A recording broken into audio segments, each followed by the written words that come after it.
Hello पिलाने आज आम +3 फर्स्ट ईयर हिस्ट्री कोड 2 विषय पढ़िया फास्ट सेमिस्टर किसी इंपोर्टेंट क्वेश्चन आशा करें तुम मैंने समस्ते भलरे थिबो आउ आपनक परिवार मध्य भलरे थिबे। चलते आम विषय स्टार्ट करवा। फर्स्ट कौन थिला ना पत्नैतिक मतरे भारत में प्राय डैश वर्ष पूर्व प्राचीनतम मनुष्यर आविर्भाव होता। केते वर्ष पूर्व प्राचीनतम मनुष्यर आविर्भाव होला ना 5000 वर्ष पूर्व। डैश सर्वप्रथम प्राचीनतम मनुष्यर जीवाश्म 1924 मसीह आविष्कृत करते प्रोफेसर रेमंड डाट।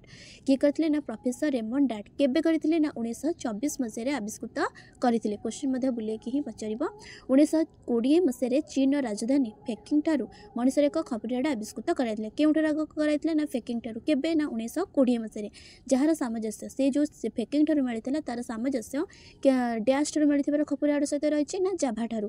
पेकिंग ठारू जो खपरिया मिलता तार सामंजस्य केउठारू मिली ना जाभा ठारू मिली। पृथ्वी पृष्ठ में सर्वप्रथम डैश वर्ष पूर्व जीवन सत्ता आरंभ होता। केते वर्ष पूर्व जीवन सत्ता आरंभ होता ना 3500 नियुत वर्ष पूर्व जीवन सत्ता आरंभ होता। पृथ्वी पृष्ठ में शैलभित्तिक जीवन आरंभ डैश प्राणी ठारू होता। प्रथम शैलभित्तिक जीवन जिते स्टार्ट है क्यों प्राणी ठारू होता क्यों प्राणी ना एककोषी प्राणी। मनुष्य सदृश पशु अथवा बानर माने डैश वर्ष पूर्व पृथ्वी में विकास लाभ करते ना केते वर्ष पूर्व ना 65 नियुत 65 नियुत वर्ष पूर्व। वैज्ञानिक पद्धति जीवाश्मर विशेष परीक्षा द्वारा जना जाइए मनुष्य हूँ डैश वंशधर। मनुष्य मैंने होती क्या वंशधर ना सिंपाजी वंशधर। कारण मनुष्य मैंने प्रथम बानर भाई आ सिंपाजी भाई आगुरी देखा जाते से अनुमान कर वैज्ञानिक मैंने मनुष्य हूँ कौन बानर आ सिंपाजी मानकर वंशधर बोली।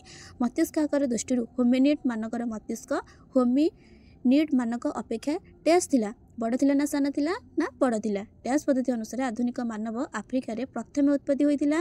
क्यों पद्धति अनुसार आधुनिक मानव ना स्थानांतरित अवस्था। स्थानांतरित अवस्था माने से गोटे स्थान रोते गोटे स्थान खाद्य संग्रह करते गोटे स्थान खाद्य सरीगले से अन्य एक स्थान को पुणी चली जाते जहाँद्वारा कि स्थानांतरित भाव में प्रथम रोते से स्थायी जीवन यापन नाला। डैश पद्धति अनुसार आधुनिक मानव आफ्रिका एशिया यूरोप आदि विभिन्न स्थान में देखा देते विश्वास कराए ना आंचलिक क्रम विकास अनुसार खाद्य उत्पादन करने पूर्व आदि मानव डैश करुला ना खाद्य संग्रह करुला। आग से प्रथम कौन कला बानर सिंपाजी मैंने प्रथम परी कौन कला से खाद्य संग्रह कला खाद्य उत्पादन कला। खाद्य उत्पादन कौन निजे रोषे कला आधुनिक मानव भली आधुनिक मानव भली जीवन यापन कला। प्राय डैश वर्ष पूर्व आदि मानव गुंफा जीवन यापन आरंभ कले केते वर्ष पूर्व ना 1,25,000 वर्ष पूर्व। डैश ख्रीष्टपूर्व जन्म नियरडल थाल नामक स्थान नियरडल मानवर कंकाल आविष्कृत कराई केबे ना 1856 ख्रीष्ट पूर्व।